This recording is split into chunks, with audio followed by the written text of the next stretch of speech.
After Ogbeni collapsed, life in Odude village took on a sober tone.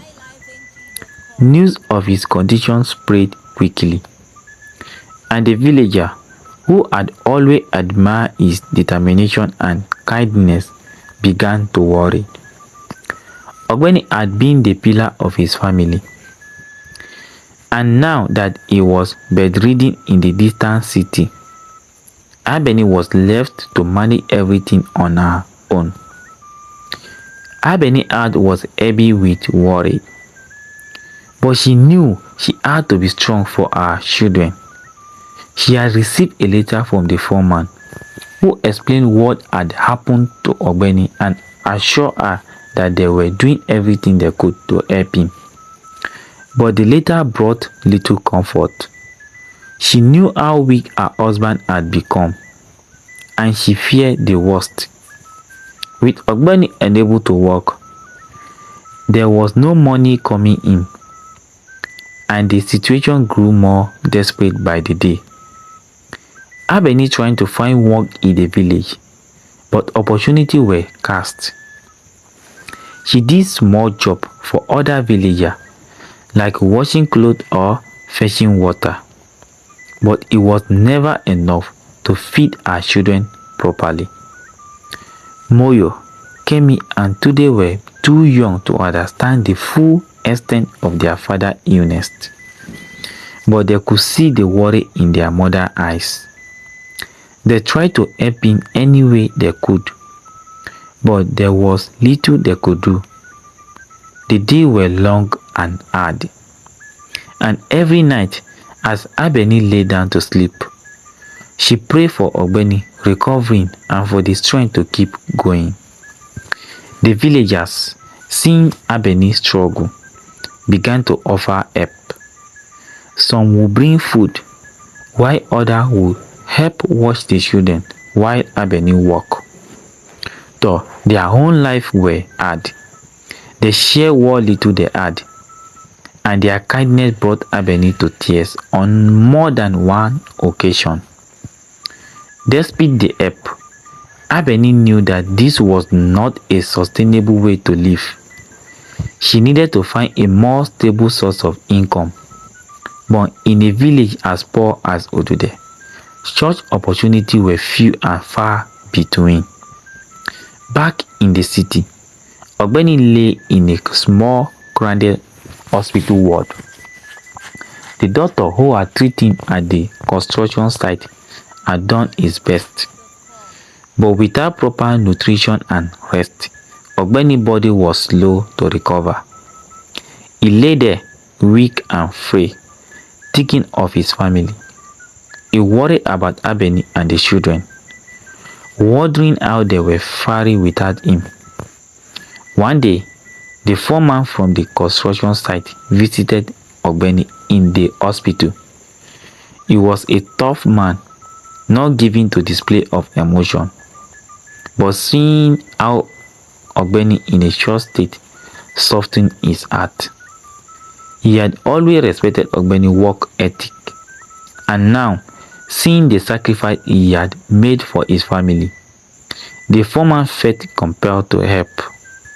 Ogbeni, the foreman said, sitting beside the hospital bed, "You are a good man, and I could not stand by and do nothing while you suffer. I have spoken to some people in the community, and we have arranged for you to receive the care you need. We'll make sure you are taken care of until you are strong enough to return to your family." Ogbeni's eyes filled with tears as the foreman was. He had never expected such kindness from a man who had always seemed so thin. "Thank you," Ogbeni whispered, his voice weak. "I don't know how I can ever repay you." The foreman shook his head. "There's no need for repayment. Just focus on getting better." While the foreman helped, Ogbeni began to receive better care. The community member who the foreman had spoke to brought food and visited Ogbeni, offering words of encouragement. Slowly, Ogbeni's strength began to return, and they thought he was still weak. He felt a glimmer of hope that he might one day return to his family. As the day turned into weeks, Abeni continued to struggle in the village. One day, as she was walking to the market to sell some firewood she had gathering, she encountered a stranger on the road. The man was tall and well dressed, clearly not from the village. He had a kind face and spoke in a soft, gentle voice. "Good day, madam," the stranger greeted Abeni. "I am new to this village and I am in need of some assistance. Could you help me?" Abeni thought worry of stranger nodded. "What do you need help with, sir?" The man smiled. "I am a trader and I have come to this village to sell my goods. However, I have heard that this village is very poor and I am not sure if there will be any customer for my wari. I was hoping you could tell me more about this place." Abeni sighed. "Yes, our village is poor. Most people here struggle to feed their family, let alone buy anything extra. Times are hard." The stranger looked thoughtful for a moment. "I see. Thank you for your honesty. You have helped me more than you know." With that, the stranger reached into his bag and pulled out a small irrigated cover wounded bust. He handed it to Abeni. "Please take this as a token of my gratitude. Inside, you will find something that might be of use to you." Abeni was taken aback. "I could not accept this, sir. You do not owe me anything." The stranger smiled kindly. "I insist. You have shown me great kindness by speaking with me, and I believe this box will help you and your family. Please take it." Reluctantly, Abeni accepted the box. The stranger thanked her once more and continued on his way. Leaving Abeni standing there, puzzling, she opened the box and gasped. Inside were several gold coins, more than she had ever seen in her life. There was also a small note that read, "Use this wisely, and may it bring you and your family the happiness you deserve." "Dear few," Abeni asked, as she clutching the box to her chest. She did not know who the stranger was or why he had given her just a generosity gift. But she knew that this was a blessing from above. With this money, she could buy food, clothes, and even save some for the future. It was as if her prayer had been answered. With the gold coin from the stranger, Abeni's life began to change. She used the money to buy food and clothing for her children, and for the first time in a long while, they went to bed with full stomach. Abeni also began to save a portion of the money, knowing that she would need it for the future. The villagers noticed the change in Abeni's circumstances and were happy for her. Some were curious about how she had come by the money, but Abeni, not wanting to attract too much attention, kept the story of the stranger to herself. She continued to work hard, but now, with the burden of poverty lifted, life seemed a little brighter. Abeni also wrote a letter to Ogbeni, telling him of the stranger gift and how their life had improved.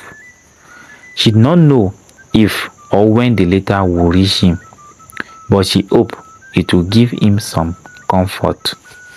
Back in the city, Ogbeni was slowly regaining his strength. The care he received from the community, along with the encouragement from the foreman and other workers, had done wonders for his recovery.